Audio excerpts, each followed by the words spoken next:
Sa muling pagpalit ng player, si Clifford nagbigay ng tips sa mga kasama. And then make sure, pa-straight lang talaga. Huwag pa ganun or pa ganun. Pa-straight lang talaga. Ganun. Tapos put little pressure.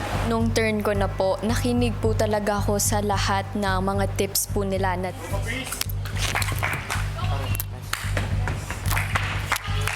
Go, Cap! Yung tip po ni Clifford, kuya, i-aim ko daw po muna doon sa hole. Pag diretso na daw po yun, mag-focus na daw po ako sa gulong. Wag na daw po ako titingin dun sa orange.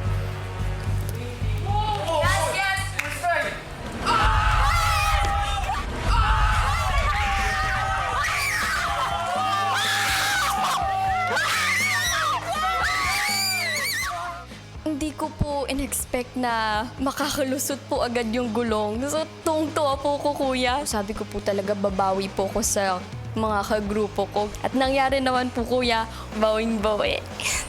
Sa sumunod na set, hirap pa rin ang iba habang si Ashley muli pa rin ginamit ang strategy ng kasama.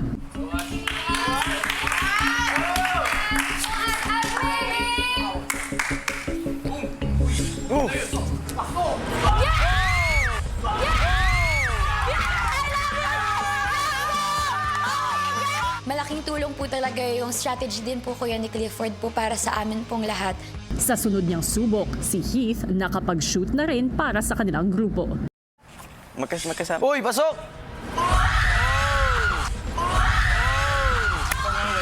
For Norway, boy. For Norway! Nakaboost po siya ng confidence para sa akin po, kuya. Kasi nung slingshot po, I think I got 0 points. So when I got this 1 point for our team, kuya, napakasayaw po. Matapos makapuntos ang mga sumunod kay Heath, mukhang hindi pa rin magamay ang tamang diskarte sa gulong. Sa 5 ulit, sa 6 pala. Ikaw na. Habang ang Team Smiling Angels patuloy na gumagana ang nasimulang strategy.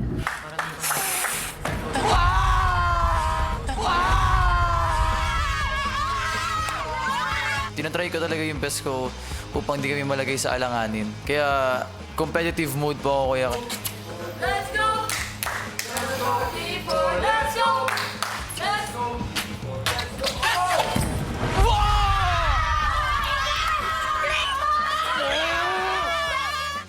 Sa muling pagsubok ni Lela,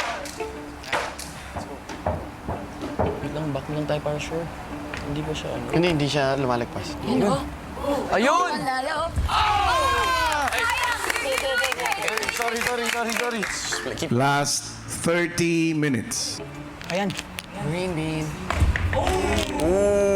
kung bigo si Carmel, si Joaquin naman nakuha na ang unang puntos para sa kanilang team. Hanggang sa muli nang sumubok si Lela.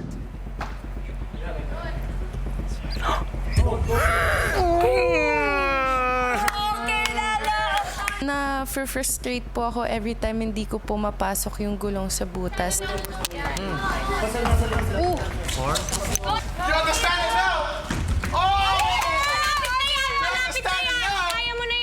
Lahat po ng groupmates ko is tapos na and nagawa po nila So yung pressure po sa akin nun na parang makatulong din sa group ko, kuya. Grabe po yung kaba ko. Thank you.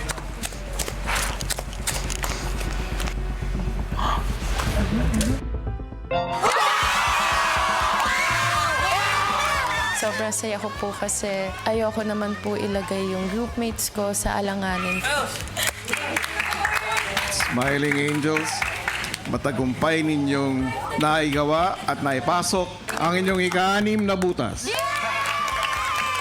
Sobrang nakikita ko rin po sa mga kagrupo ko po kuya kung gaano po sila kasaya kuya na naipanalo po namin yung second po na ligtas po kuya. And sobrang halaga po sa akin ito kuya.